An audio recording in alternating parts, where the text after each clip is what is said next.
Come gather round, Miss Martha's got a story. Can't wait to hear where it all might take us this time. Everyone knows that treasure lies inside these pages. We wanna be hanging out with stories. Everybody wants to be there when Miss Martha reads. Support comes from Norfolk Collegiate, providing a foundation for students pre-K to 5th grade, where innovative, student-driven farm-to-table initiatives, engaging experiences, and daily in-person instruction are just the beginning. More at norfolkcollegiate.org.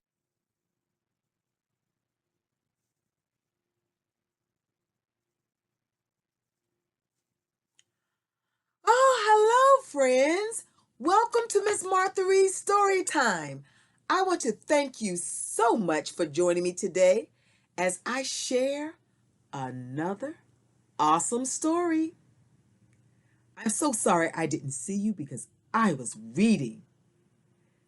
Do you like to read? I sure hope so because I love reading. And you know what? Today's story is all about reading, and it is titled Nature Helps Timmy to Read. It was written by Josiah Williams, a 4th grader from Chesapeake, Virginia. Let's put on our good listening ears. Click, click, so that we can find out about this story. Once, there was a little mouse named Timmy. His home was a suitcase in an attic, filled with soft blankets and furniture made from food cartons. Timmy was 8 years old, and he loved school and nature.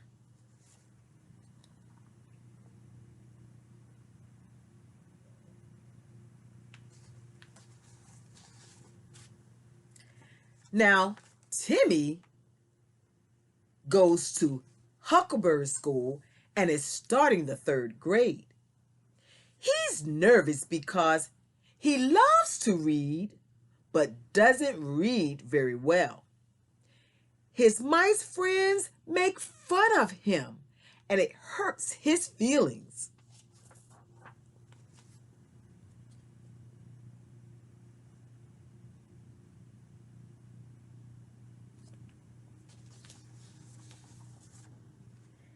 Timmy walked into his classroom. He was nervous. There were a lot of mice in his class.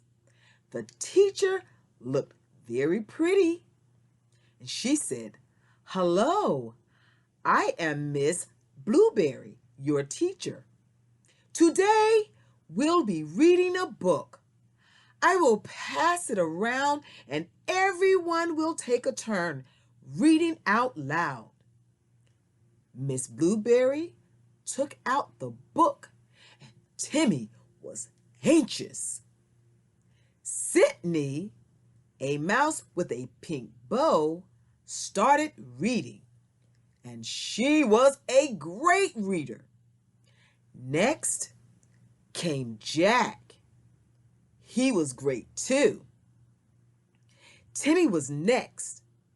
His tummy started to feel queasy and his legs started to shake. Jack handed the book to Timmy. He stared at the book and tried his best to read. Timmy started to read, but the words seemed so difficult.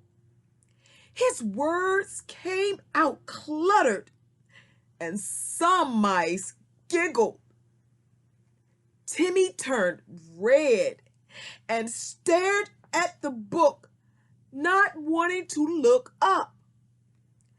Miss Blueberry said, "Silence, everyone. That's okay, Timmy. You can pass the book now. Timmy slowly passed the book to the next mouse. Timmy felt sad. What he didn't know was that Miss Blueberry had an idea to help him.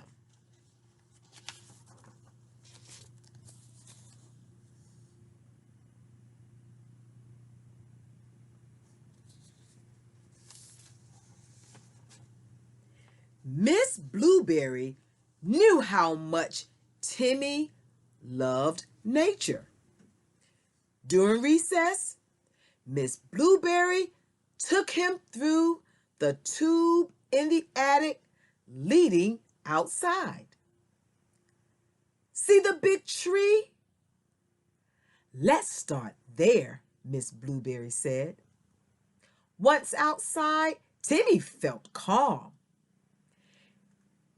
He heard birds chirping and felt the beautiful sunshine.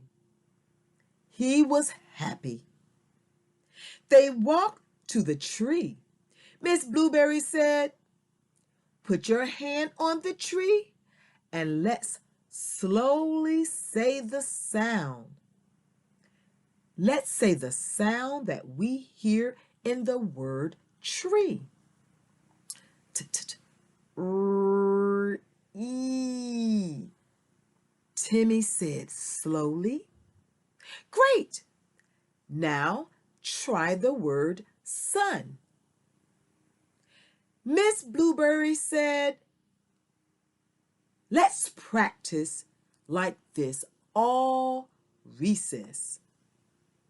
Every day, Miss Blueberry found new ways to use nature to teach Timmy how to read.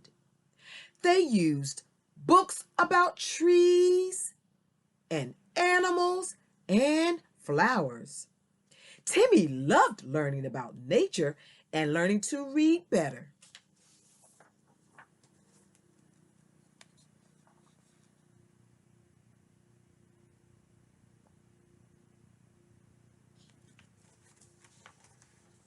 One weekend, Miss Blueberry sent Timmy a gift. He got it in the mailbox. It was a nature book.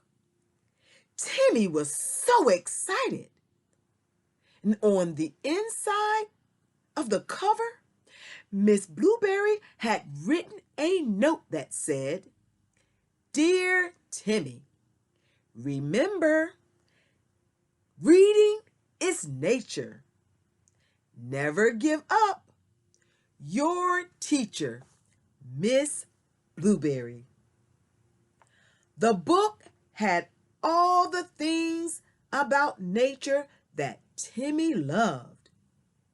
Timmy was grateful for such a great teacher, nature, and reading.